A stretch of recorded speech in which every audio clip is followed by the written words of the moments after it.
ये सब नेता आते हैं हमारे सामने, कहते हैं हमको देश की सेवा का एक मौका दो। ऐसे ही कहते हैं ना, देश की सेवा करनी है एक मौका दो, भारत माता की सेवा करनी है एक मौका दो। अपनी मैया की सेवा करने के लिए कोई तनख्वाह मांगता है?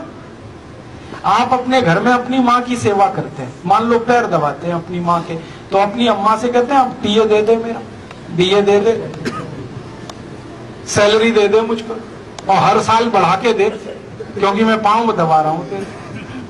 अपनी माँ की सेवा करने में कोई तनख्वाह मांगे, उससे ज्यादा फालतू फिजूल कोई आदमी नहीं है। और ये भारत माता की सेवा कर रहे हैं और पैसे मांगते हैं, टीए डीए एचआरए।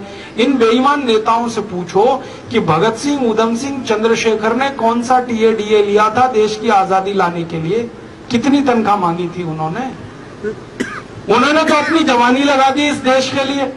अगर वो अपनी जवानी लगा सकते हैं देश के लिए, तो आजादी के बाद के नेताओं को सेवा करने के लिए तनख्वाह क्यों चाहिए, टीए डीए क्यों चाहिए?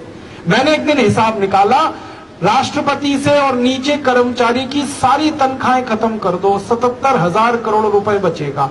उतने पैसे में किसान का गेहूं 50 रुपए किलो बिक जाएगा आराम से। एक दिन एक नेता कहने लगा, राजीव भाई आप तो बड़े खतरनाक आदमी हो, सबकी तनख्वाह टीए डीए खत्म करोगे? मैंने कहा हाँ करना ही है, क्योंकि राजनीति कोई धंधा थोड़ी है, व्यवसाय थोड़ी है, ये तो सेवा का काम है। आपके गांव में कोई मंदिर है, मान लो, मंदिर की सेवा करो तो पैसे लेते हो क्या? क्यों लेंगे पैसे भाई? देश की सेवा करनी है, माता की सेवा करनी। तो कहते हैं जी हमारा भी तो पेट है, खाना खाना है। मैंने कहा खाने की व्यवस्था हम करेंगे, चिंता क्यों कर रहे? भूखे नहीं मरने देंगे तुम संसद में जाओगे, देश की सेवा करोगे, तो तुम्हारे भोजन पानी की व्यवस्था हम करेंगे। कहने लगे कहां करोगे? मैंने कहा संसद के पीछे बहुत बड़ा गुरुद्वारा चलता है, मालूम है ना आपको? बिल्कुल संसद के पीछे गुरुद्वारा है और 24 घंटे लंगर है वहां, और बढ़िया लंगर है, मैंने खाया है कई बार। रोटी मिलती है बहुत अच्छी, दाल मिलती है, सब्जी मिलती है, बहुत स्वादिष्ट है, और कभी कभी दही भी मिल जाता है, और हलवा तो देसी घी का हमेशा ही मिलता है वहां। तो लंगर में खिलाएंगे सबको। 543 सांसद लोकसभा के, 250 राज्यसभा के, 850 लोगों का लंगर चलेगा। दिक्कत क्या है?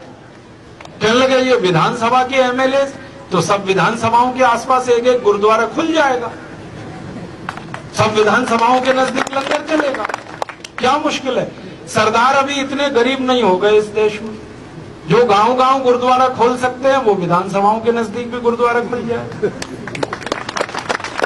वहां भी मिलेगा सबको भोजन पानी, तो सबको मिलेगा, भूखा कोई नहीं मरेगा। फिर कहने लगी जी कि कपड़े भी चाहिए। मैंने कहा कपड़े भी दिलवाएंगे।